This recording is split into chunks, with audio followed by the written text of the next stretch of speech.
Hey everybody, welcome back to Tim Travels. Let me just apologize in advance for doing this on portrait, not landscape. Normally I shoot my videos on landscape, and the only lives are live videos, that is, are in portrait. So I just came from cardiac rehab. I don't know if it's apparent that I'm like super sweaty, but just came from cardiac rehab, and I'm actually driving through Baltimore right now. I'm on Lombard Street, if you're familiar with Baltimore, East Lombard, that is. And I'm just investigating to see if this place is like a war zone, like people say. Actually, I know the answer. It's not. Like, I'm just cruising down the street minding my own business. I don't think I'm not concerned about catching around here. No more than when it's hunting season where I live. So I wanted to talk about so in the thumbnail for this video, I put a clip or a screenshot from an article that was in FreightWaves last night, and you know, the premise of the article is that because the Secretary of Transportation is, you know, has cracked down on non-domiciled CDL holders, that, you know, it's going to change the market, and that you know, that all, you know, a bunch of small operators who only rely on those types of drivers are just going to go out of business and declare bankruptcy. And I think that, you know, the people, first of all, I think whoever wrote the article doesn't really understand how, you know, or, you know, how things really work. There's a lot of nuance to things. First of all, if you have a company where you just buy trucks for cash, or even if you owe money on them, doesn't necessarily mean you're going to declare bankruptcy. I mean, maybe you've made enough money and you just are like, walk away from everything and let your creditors figure it out. That's the first thing. The second thing is, you know, unscrupulous operators don't need non-domiciled CDL holders. The reason I say that is this. When I was at GP Transco, I was a company driver, and there were a few people who were contract drivers, right? Like, you know, owner operators. And a lot of those guys were from the Baltic states, you know, like Lithuania, Estonia, Latvia. And some of them were maybe from other places in Eastern Europe. I know we had some people that, you know, were Russian that worked at the company, not as drivers, but in-house. But the thing is that GP Transco was not, you know, 100% or probably even 50% reliant on those non-domiciled drivers. These guys would come over here, they would drive for like 10 and a half months, and then they'd go home to Lithuania for, you know, 6 to 8 weeks. A lot of times they, you know, go over the holidays, because if you know anything about the Eastern Orthodox Church, their Christmas holidays are actually longer than a lot of holidays, or, you know, like your regular, I don't even know, I don't want to say regular Christian holidays, but so I'm just getting down here at Patterson Park. I got to go around the park. This is, by the way, this is East Baltimore that I'm in. But anyway, you know, I don't think GP Transco was like making money because they had non-domiciled drivers. I just think they had some non-domiciled drivers that had, you know, I don't know, family connections or whatever. But like I've said before, the way the way that this can work is you don't even need drivers that have a license, period. If you don't have insurance, right? If you don't care that your truck might get confiscated because you're just like, hey, every load I run, it's just money in the bank. And you got some guy that came over from, and by the way, in the article, they pointed out that a lot of this is Eastern Europeans and people from the Indian subcontinent. So let's say some guy was living in Mumbai and his sister-in-law's cousin is some dude that owns a shady trucking company based in, pick a state, right? Because they could be based anywhere, but we'll just say California, just to pick on California. Let's say that he says, hey, I'll buy you a plane ticket to come over here and you can drive one of my trucks. And by the way, I don't know that these guys aren't also having to pay for their own fuel. I don't know that they do, but I don't know that they don't, if you know what I'm saying. So, the guys that are like out running, oh, look, there's a ton of people in that park, including a lot of children. That can't be safe. Anyway, I look at this like, yeah, non-domiciled drivers. And by the way, they're not kicking out non-domiciled drivers that already have their licenses. And the other thing that seems to be circulating is that non-domiciled drivers are, quote, illegal.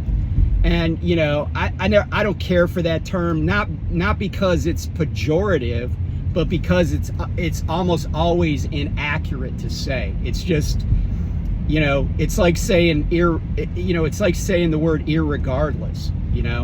It's a non sequitur.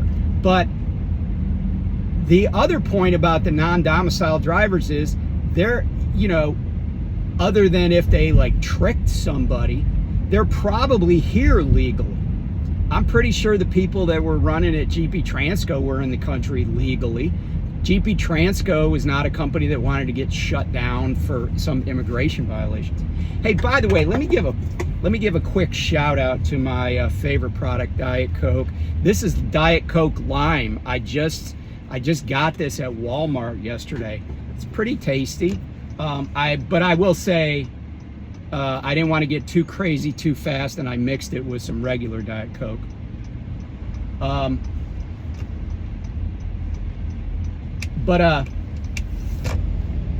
Sorry, I was yielding to a pedestrian. So this is the west side of Patterson Park that I'm driving by. And I'm gonna go back to pick Lombard Street back up.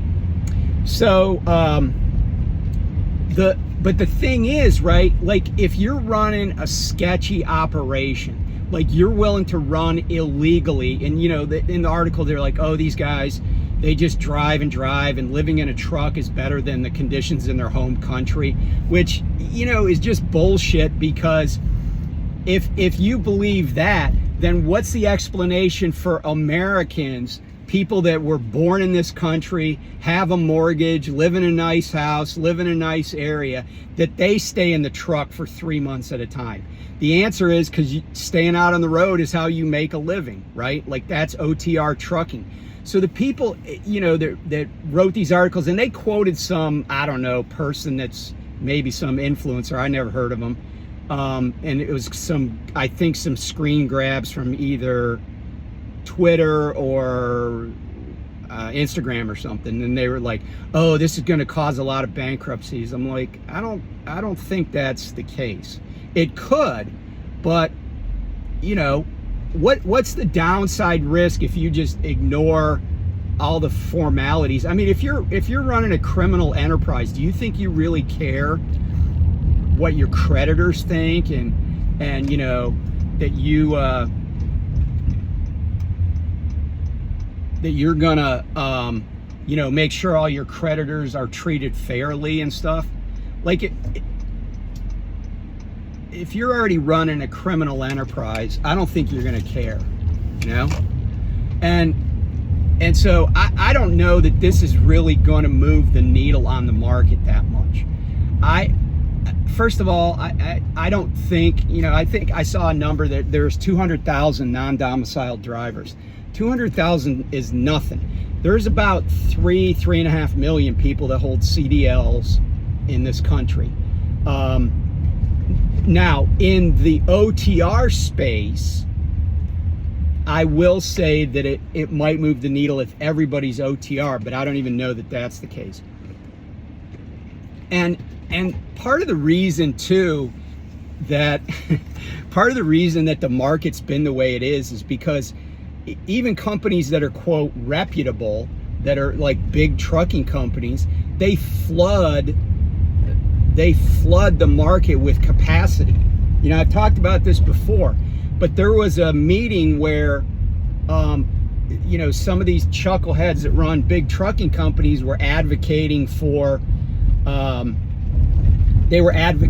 giving CDLAs, or letting people that were 18 years old be interstate truckers.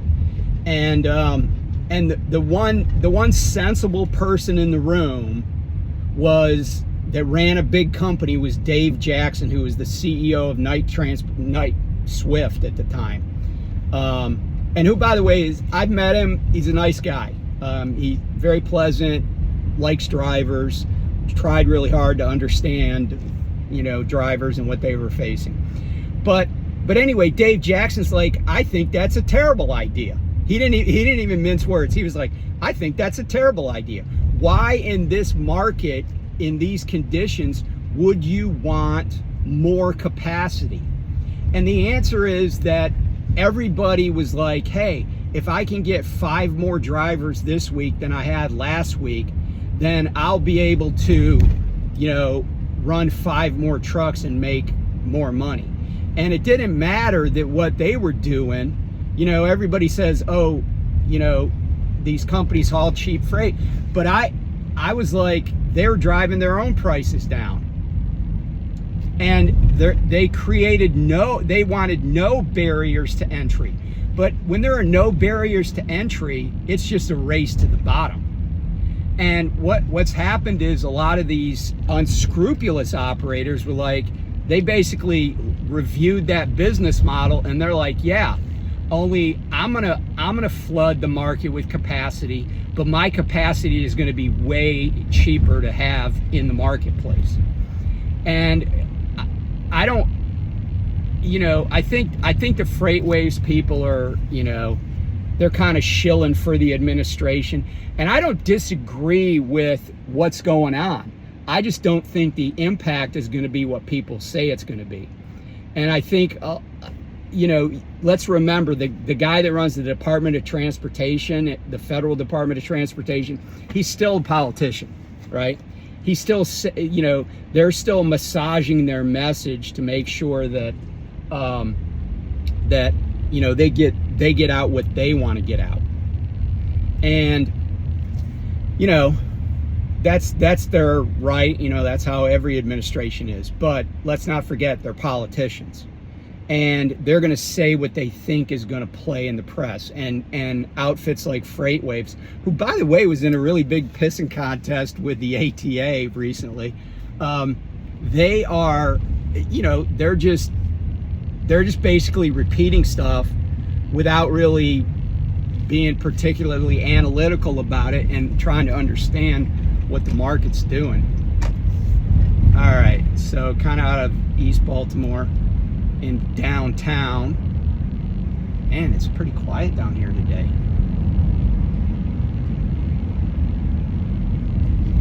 Although, the funny thing is, there's a building straight ahead of me. It's like this dark green glass building. And my first office when I got out of law school was on the 27th floor of that building.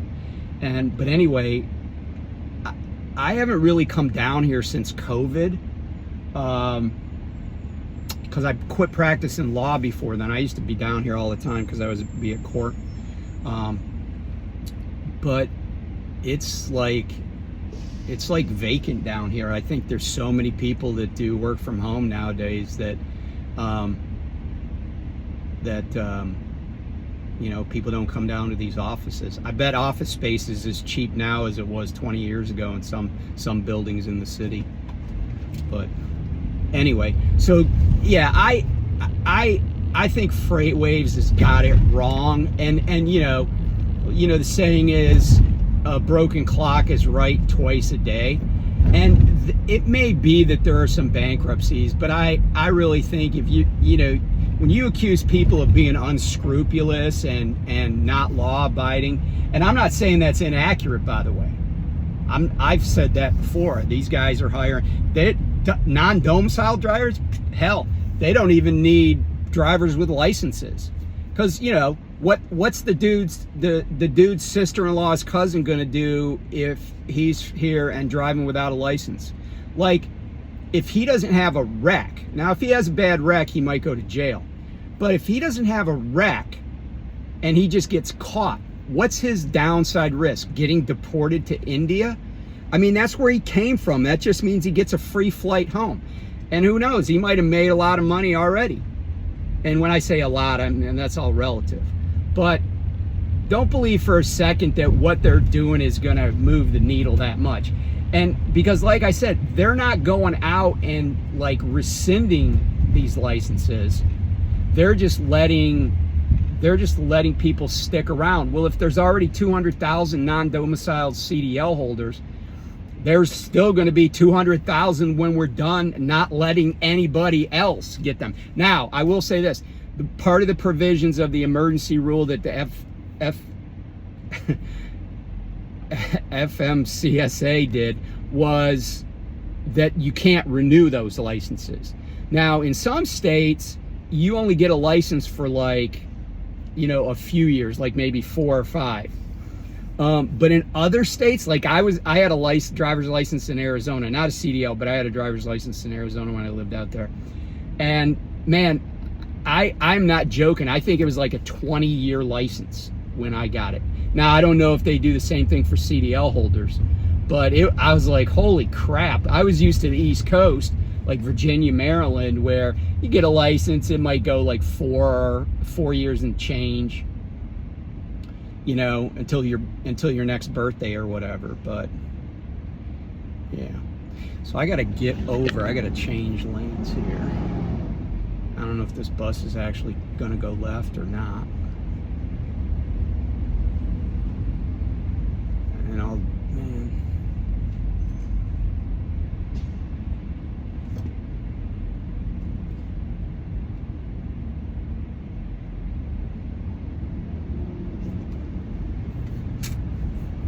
don't know what I can do here.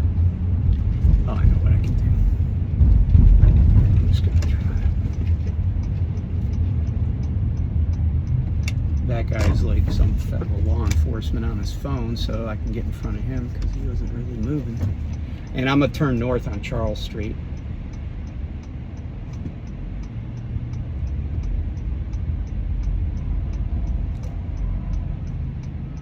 Oh, they're paving here. Anyway, I just wanted to share those thoughts about what was going on. I do applaud some movement on, you know, cracking down on sketchy operators. And really that's what needs to happen. Confiscate their trucks, crack down on sketchy operators. And, you know, when you take somebody out of service, make sure that they don't have a ride. You know, if you put a driver out of service for something more serious than just like say violating his clock, you know, like let's say he doesn't have a license, he can't speak English, then that vehicle that they came in, regardless of whether there's another driver that is quote legal, that truck and trailer and load, if they're loaded, needs to be confiscated. And there needs to be an enormous fine, like, you know, like I said before, like 50 grand. So anyway, I just thought I'd chime in and you know, provide a counterpoint to FreightWaves, because you know, they have good information much of the time, but I think they miss stuff too, because you know, at the end of the day, they're not really out here. They're just people that were involved in the management side of trucking. But that's not the that's not necessarily the reality of trucking. So anyway, I appreciate everybody, and I'll talk to you soon. Oh, wait, I forgot one other kind of headline. The Canadians just shut down. I saw this on one of the kind of blog sites, CDL Life. The Canadians shut down several driving schools and about a baker's dozen of trucking companies for illegality and stuff that's not cool. So I don't know. Again, don't think it's going to move the needle that much, but every little bit helps, right? So props to the Canadians for doing that. And I think that was in the province of Ontario, which has had a bad problem. You know, they've been like the Illinois of Canada when it comes to issuing CDLs to people that really shouldn't have them. And by the way, no trip to Baltimore is complete until you honk at somebody at a traffic light. So anyway, everybody stay safe, and I'll talk to you soon. Bye.